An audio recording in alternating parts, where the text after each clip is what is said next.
دے اندر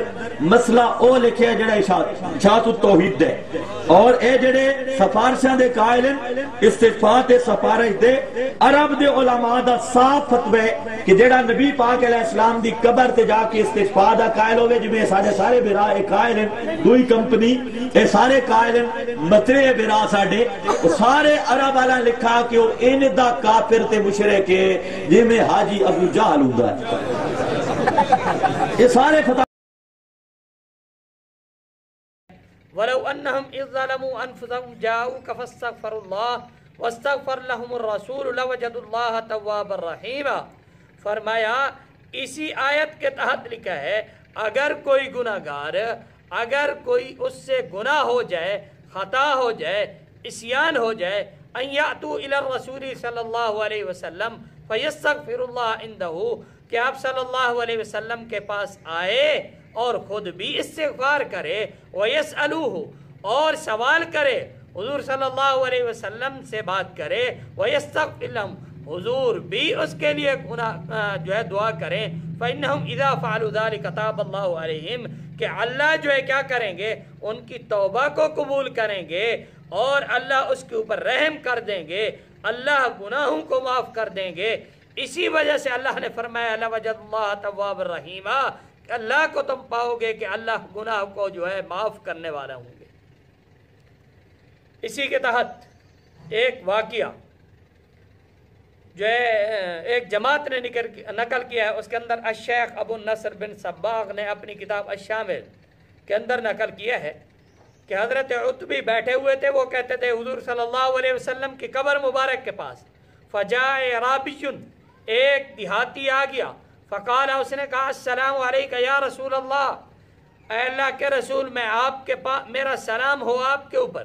سمعت اللہ میں نے اللہ سے سنے ہے یقول اللہ نے یہ بات فرمائی ہے وَلَوْ أَنَّهُمْ إِذْ ظَلَمُوا أَنفُسَهُمْ جَاءُوكَ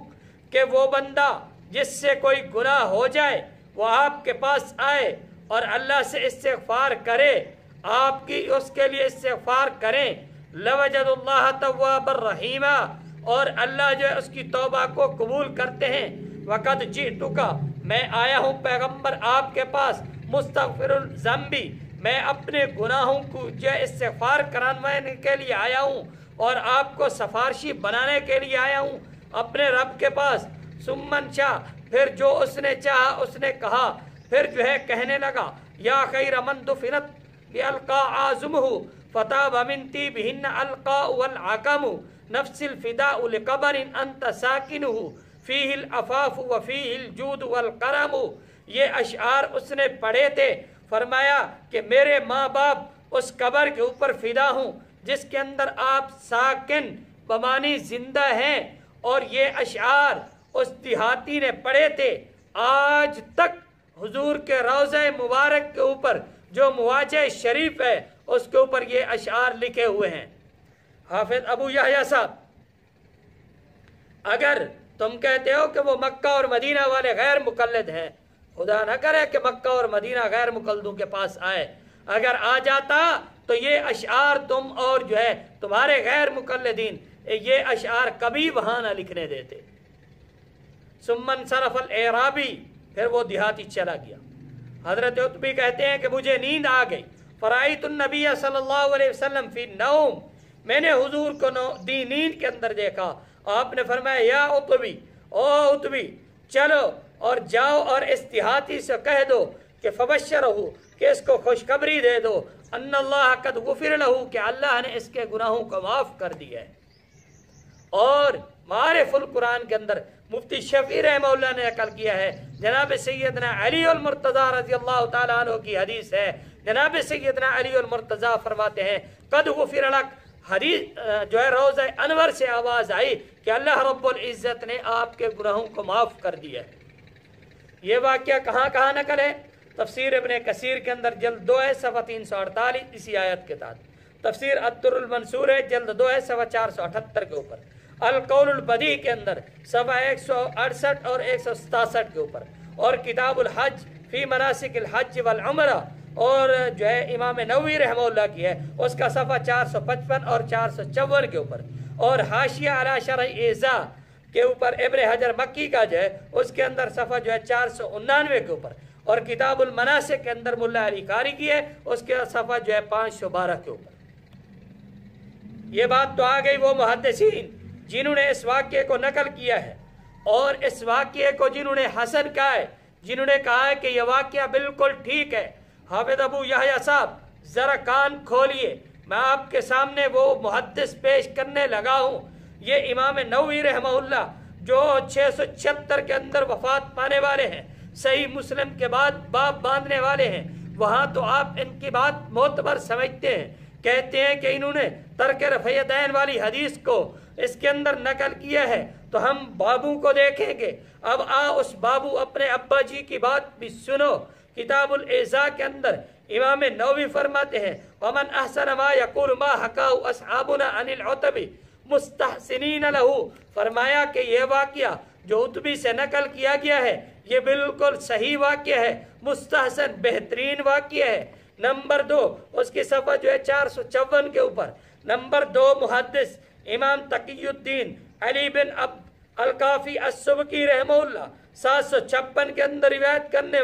وفات پانے والے ہیں، وہ جو ہے نقل کرتے ہیں کہ عتبی نے جو واقعہ نقل کیا ہے یہ مشہور ہے مصنفین کے ہاں، وقد حکاہ المصنفون، مصنفین نے اس کو جو ہے روایت کیا ہے اپنی کتابوں کے اندر، تمام مذاہب والوں نے اور مورخین نے، اور یہ تمام نے اس کو جو ہے مستحسن قرار دیا ہے۔ اور میں بھی دیکھتا ہوں کہ من آداب الزائر، فرمایا کہ جو زیارت حضور کی قبر مبارک کی زیارت کرنے والا ہو اس کے لیے یہی مناسب ہے، یعنی جس طرح وہ دیہاتی آیا تھا اسی طرح جائے، گناہ ہو جائے حضور سے سفارش کروائے، اللہ جو ہے اس کے گناہوں کو معاف کر دیں گے۔ شفاء السقام کے اندر صفحہ 236 235 کے اوپر، نمبر 3 امام علی بن احمد السمہودی، یہ مالکی محدث ہے، یہ فرماتے ہیں کہ یہ واقعہ جو ہے یہ بالکل مستحسن واقعہ ہے، بہترین واقعہ ہے۔ خلاصۃ الوفا باخبار دار المصطفیٰ جلد 5 ہے صفحہ 56 کے اوپر، اور حکیم الامت مجدد ملت حضرت مولانا اشرف علی تھانوی رحمہ اللہ نور اللہ مرقدہ، وہ بھی اسی واقعے کے بعد فرماتے ہیں کہ یہ واقعہ جو ہے ٹھیک ہے،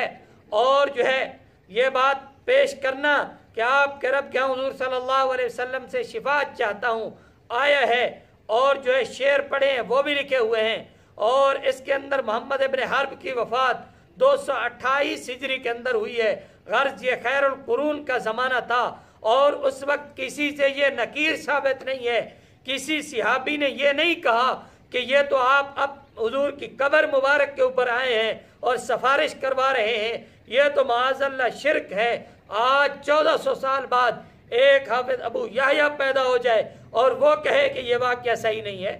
اور جناب سیدنا علی المرتضیٰ خلفاء الراشدین میں سے ہیں، وہ بھی اس واقعے کو نقل کرنے والے ہیں، نکیر نہیں فرمائی، دیہاتی کو دیکھنے والے ہیں، دیہاتی کی روایت کو روایت کرنے والے ہیں، اور یہ نہیں کہا کہ یہ واقعہ غلط ہے۔ حافظ ابو یحییٰ صاحب عقل کا علاج کرواؤ۔ اور نمبر 2 اسی آیت کے تحت خلاصۃ الوفا کے اندر جو ہے باخبار دار المصطفیٰ کے اندر علامہ سمہودی فرماتے ہیں یہ حکم آج تک باقی ہے،